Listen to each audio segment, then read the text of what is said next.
ñu gis ñu demoon tey teeru ji ki nga xam ne moom mooy président Macky Sall muy def li nga xam ne moom tournée économique ñu seetlu mu war a dem Kaffrine ñu seetlu ne bi mu ñëwee ba yegsi ci yow dafa taxaw par contre par rapport ak yeneen leaders yi gis nañ ñoo xam ne dañoo déplacé wu ak seen mbooloo ñu gis mu taxaw li nga xamante ne moom mooy administration bi nga xam ne moom moo nekk palais ñu mel ni dañ laa jël si ci sa ay biir nit ñu bëggoon rek nga expliquer ñu scène bi ak li nga xamante ne moom nga waxtaan ak président. waaw ñu ngi leen di nuyu d'abord di nuyu Fatick yëpp. Sans exception di nuyu ñi nga xam ne aussi ñoom laa àndal depuis 3 jours ñuy liggéey ci arrivée bi liggéey bi métti na trop mais kenn dawul kenn nelawul matin midi soir ils sont tous là vous pouvez même le constater vous-même ñooñu dama leen di gërëm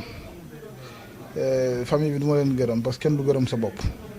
mais ñi nga xam ni bàyyi nañ seen yitte Dakar ak feneen ñëw fii ak Fatickwa yi ak moto yi waroon liggéey sax arrêté seen liggéey depuis démb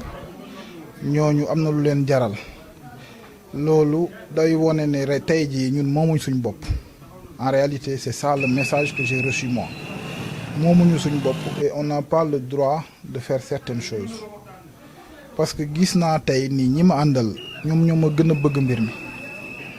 président de la république nag suñu frère la suñu xarit la li mu def lu exceptionnel la mais ñu ngi ko ci remercier aussi mais tamit liggéey moo andi loolu parce que